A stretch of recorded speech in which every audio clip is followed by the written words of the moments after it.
everyone, welcome back to our YouTube channel. Here is Akaya and I will teach you chapter number principal inheritance and बताइए variation. सही बोला आपने।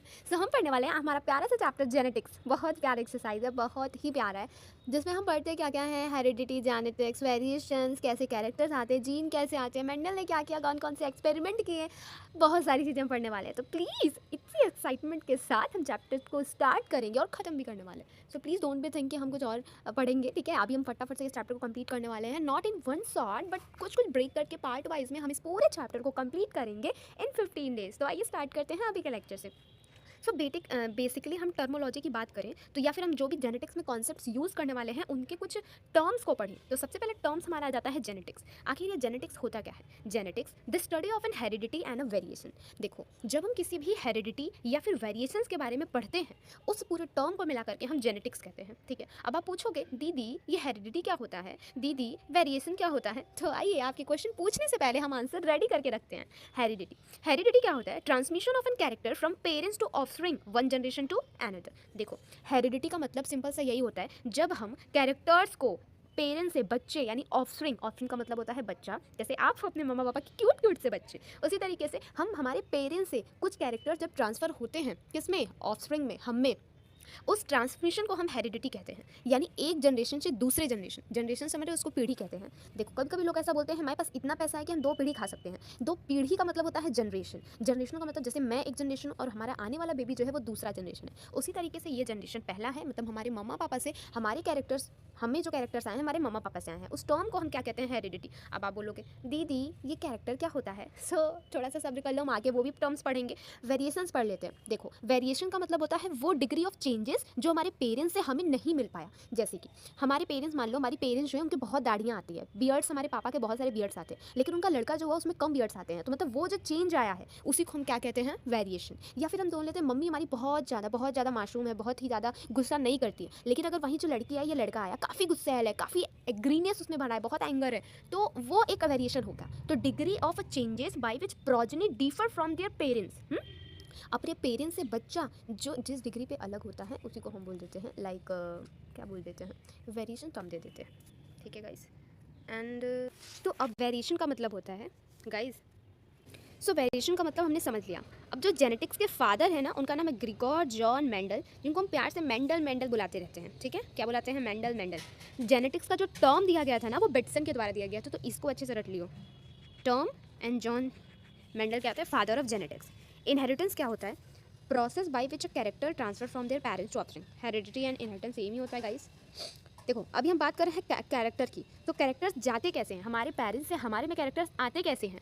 अब आप ये मत सोच लेना कि जादू से चले आते हैं, नहीं। हमने पढ़ा है कि किस तरीके से कैरेक्टर ट्रांसफ़र होते हैं।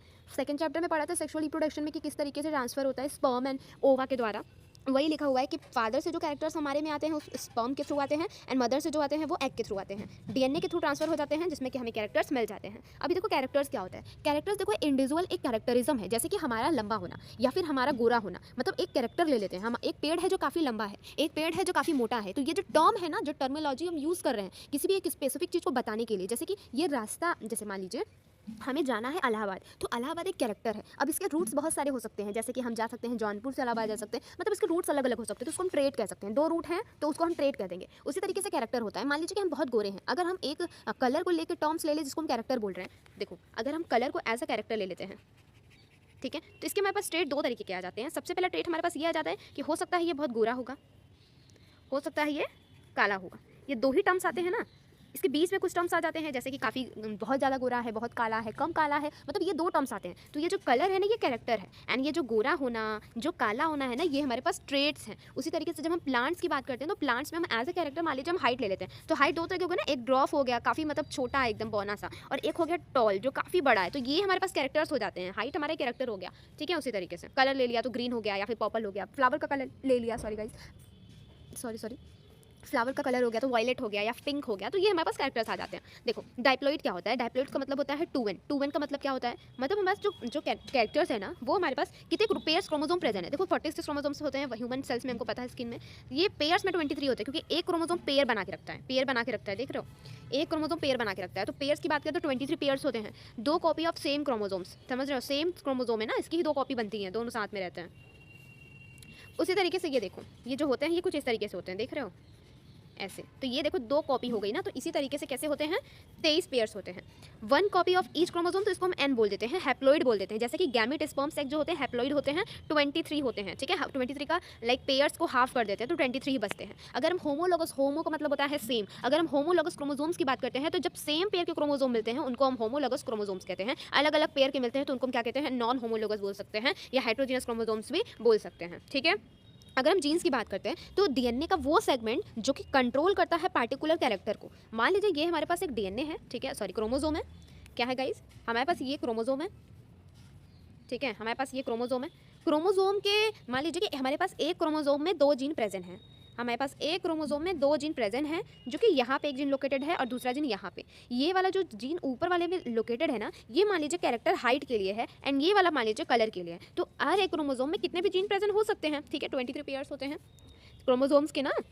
तो वही बोला गया है जो कि पार्टिकुलर यानी कि एक कैरेक्टर पार्टिकुलरली किसी एक कैरेक्टर को क्या करता है, कंट्रोल करता है। तो क्रोमोसोम्स, मान लो ये मेरे पास क्रोमोसोम है, क्रोमोसोम के एक पार्ट पे जो है एक जीन प्रेजेंट है जो कि एक पार्टिकुलर कैरेक्टर को क्या करता है, कंट्रोल कराता है। अब यहाँ पे देखो हमारे पास 4 जीन्स हैं, एक क्रोमोसोम पे 4 जीन दिखाई दे रहे हैं, 4 जीन दिखाई दे रहे हैं तो 4 कैरेक्टर्स होंगे अलग अलग। अब देखो जो जीन का टर्म्स है ना वो जॉन सेन ने दिया था एंड फैक्टर का टर्म मेंडल ने दिया था। फैक्टर्स के बारे में आगे बहुत डिटेलिंग में पढ़ने वाले हैं, एनसीईआरटी के लाइन्स में भी और साथ में नोट्स में भी, ठीक है। अब हम पढ़ने वाले हैं एलिल्स के बारे में। What is allele? देखो, alternative form of an one gene और अ सेम जीन। किसी एक जीन, मान लो एक जीन है जो कि हाइट के लिए मतलब क्या यूज़ किया जाता है, कंट्रोल करता है हाइट के कैरेक्टर को। हाइट के कैरेक्टर को एक जीन लोकेट करता है, ठीक है, ये हमारे पास जीन है। अब इसकी हाइट के पास हमारे पास 2 हाइट हो गया कैरेक्टर, कैरेक्टर का सबसे पहले ट्रेट आता है, एक टॉल है एक स्मॉल टी है। क्या है? एक स्मॉल टी है, वेट अ सेकेंड गाइस, ये मान लो हमारे पास हाइट है, हाइट एक कैरेक्टर है, क्या है, हाइट एक कैरेक्टर है। हाइट का कैरेक्टर, हम हाइट को हम कैरेक्टर लेते हैं, ट्रेट लेते हैं। अब ये हो सकता है टॉल में या तो हो सकता है डॉफ में, दोनों तरीके से हो सकता है ना गाइस, दोनों तरीके से हो सकता है। तो अब एलिल का मतलब क्या होता है? एलिल का मतलब होता है सेम जीन की 2 कॉपी। हमने एक जीन ले लिया टॉल, ठीक है, टॉल ले लिया, या हाइट के बारे में टॉल या फिर डॉफ ले लिया। तो अब जीन क्या है हमारे पास, टॉलनेस, टॉलनेस का हमारे पास जीन है, इसकी जीन की 2 कॉपी, एक ये है हमारे पास, एक ये है। सेम जीन की 2 कॉपी को ही हम क्या कहते हैं, एलिल कहते हैं। तो ये दोनों आपस में क्या हुए, एलिल हुए। यहाँ देखो गाइस, एक जीन है जिसकी 2 फॉर्म्स होते हैं, ठीक है, एक हमारे पास जीन है जिसके 2 फॉर्म्स है, वही हमने जो बताया अभी। एक जीन हैज़ अ 2 एलिल, एक जीन के पास 2 एलिल्स प्रेजेंट होते हैं। अगर हम टॉलनेस या फिर हाइट की बात करते हैं तो भी हमारे पास 2 जीन है, एक टॉल एक डॉफ। अगर हम कलर की बात करते हैं तो कलरनेस में भी आपको मिलेगी 2 जीन, मतलब हर जीन में एक जीन की 2 कॉपी होती है, या फिर ऐसे बोल लो गाइस। तो ठीक है, अब होमोलोगस क्रोमोसोम्स क्या होता है? होमोलोगस बताया था सेम जीन की 2 copy, allele present on the same locus same site, homologous site on a homologous chromosome.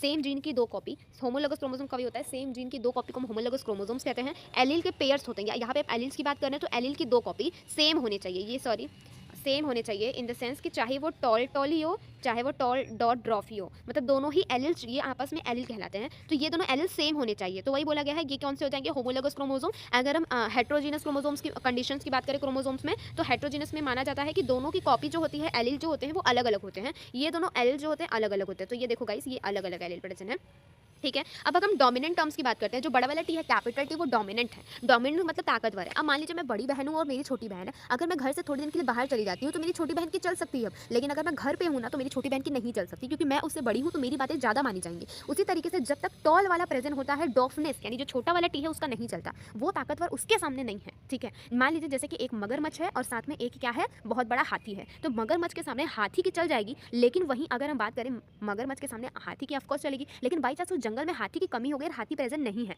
तो उसके जगह पे अगर हम बात करें तो बंदर आ गया, और बंदर के जगह पे अब मगरमच्छ की चल सकती है। गाइस मगरमच्छ की चल सकती है, तो सोचो ना, मतलब एक डोमिनेंट वाला अगर प्रेजेंट तो डोमिनेंट वाले का ही चलेगा, चाहे रेसेसिव उसी में घुट के मर जाए। उसी तरीके से ये बोल रहा है कि डोमिनेंट है तो ताकतवर है उसी की चलेगी, रेसेसिव वाला जो रहता है वो कमजोर होता है। टॉल ट्रेट और डॉफ ट्रेट हम हाइट के लिए यूज करते हैं। एक जीन का एक कैरेक्टर होता है, जैसे हम प्लांट की हाइट की बात करते हैं, इसके पास 2 ट्रेट प्रेजेंट है, एक टॉल है एक डॉफ है। सीड के कलर की बात करते हैं, जो कि एक सिंगल कैरेक्टर है लेकिन इसके ट्रेट 2 होते हैं, जैसे कि एक येलो सीड होता है एक ग्रीन सीड होता है। वही मैंने बताया, ट्रेट और कैरेक्टर में देखो डिफरेंस देख लो। कैरेक्टर का मतलब सिंगुलर मतलब है, चाहे हम कलर की बात करें, चाहे हम हाइट की बात करें, चाहे हम स्टेम के शेप की बात करें। तो एक मान लो एक कैरेक्टर है, मान लो हाइट है, हाइट हमने कैरेक्टर ले लिया। अब हाइट 2 तरीके का हो सकता है, एक छोटा हो सकता है यानी डॉफ हो सकता है, एक लंबा हो सकता है यानी कि टॉल हो सकता है। तो ये दोनों जो है ना हमारे पास, अगर हम कलर बदल के लिखें तो इसको हम लिख देंगे कैरेक्टर, क्या लिखेंगे, इसको हम लिख देंगे कैरेक्टर, लेकिन इसको क्या लिखेंगे हम यहीं पर ट्रेट लिख देंगे, ट्रेट एक नया वर्ड है, तो हम इन दोनों से दो, हमारे पास दो चांसेस हैं, एक चाहे छोटा हो सकता है चाहे बड़ा, तो उसको हम ट्रेट कहते हैं। केस 2 में देखें तो हमारे पास देखो दोनों होमोलॉगस क्रोमोसोम्स हैं, मतलब सेम जीन की दो कॉपी है, सेम जीन, टॉल टॉल है या फिर डॉफ डॉफ है, ठीक है, वही बोला टॉल ट्रेट है, ये दोनों ही डॉफ ट्रेट है, होमोलॉगस क्रोमोसोम्स है और ये भी होमोलॉगस क्रोमोसोम्स है। ये जो टर्म एल दिया गया था होमोजाइगस हेटेरोजाइगस का टर्म दिया गया था, वो बेटसन के द्वारा दिया गया था, और बेटसन ने एक और टर्म दिया था, कौन सा गाइस, बेटसन ने टर्म जेनेटिक्स का टर्म दिया था, याद रखना गाइस। कंक्लूजन फ्रॉम केसेस अगर हम बात करें तो अगर हमारे पास इस तरीके से पूरे के पूरे टॉल प्रेजेंट हैं, एक सेकंड गाइस कलर चेंज कर लूँ, अगर हमारे पास दोनों सेम प्रेजेंट है, जैसे कैपिटल टी कैपिटल टी, तो ये दोनों होमोजाइगस हैं। क्या है, होमोजाइगस क्रोमोसोम्स हैं, होमोलॉगस होमोजाइगस, ठीक है। अगर हम ये दोनों क्या है, डोमिनेंट है, पता है ना, कैपिटल है तो डोमिनेंट है, इसके आगे छोटे वाली की नहीं चलेगी, इसी की चलेगी, तो इसको हम बोल देते हैं टॉल, इसको हम बोल देते हैं टॉल ट्रेट, इसको बोल देते हैं टॉल ट्रेट, और ये डोमिनेंट ही कहलाता है। अगर हम बात करें यहाँ पे सेकंड टर्म की, सेकंड टर्म में हमारे पास स्मॉल टी आता है, small T in the sense कि ये रेसेसिव आ जाता है। अगर ये रेसेसिव एलील है तो होमोजाइगस कंडीशन में, क्योंकि अगर इन दोनों की एलील्स की बात करें तो दोनों एलील तो बिल्कुल सेम है, दोनों एलील सेम है, भले ही ये होमोजाइगस कंडीशन में प्रेजेंट है, तो रेसेसिव एलील आ जाते हैं, ये डॉफ कहलाते हैं। मैंने बताया था छोटा वाला अगर है वहाँ पे, छोटा वाला अगर है तो यहाँ पे बड़े वाले की जगह पे छोटे वाले की नहीं चलेगी, तो ये जो है ना ट्रेट हमारे पास डॉफ का ट्रेट देता है, ठीक है, तो ये रेसेसिव कहलाएगा। एंड यहाँ पे देखो ये दोनों प्रेजेंट है, कैपिटल टी भी प्रेजेंट है, स्मॉल टी भी प्रेजेंट है, तो ये हमारे पास हेटेरोजाइगस कंडीशन आ जाता है। मैंने बताया था ये भी डोमिनेंट ही है, क्योंकि यहाँ पे बड़ा वाला टी प्रेजेंट है, जहाँ बड़ा वाला टी प्रेजेंट होगा ये डोमिनेंट ही कहलाएगा, भले ही छोटा टी प्रेजेंट है लेकिन ये डोमिनेंट है, ठीक है, इसीलिए टॉल कहलाएगा एंड डोमिनेंट कहलाएगा। ओ गाइस, सो पहले मैं आंसर हाइड कर लूँ, देन उसके बाद फिर आप लोग अच्छे से आंसर बताइएगा, ठीक है।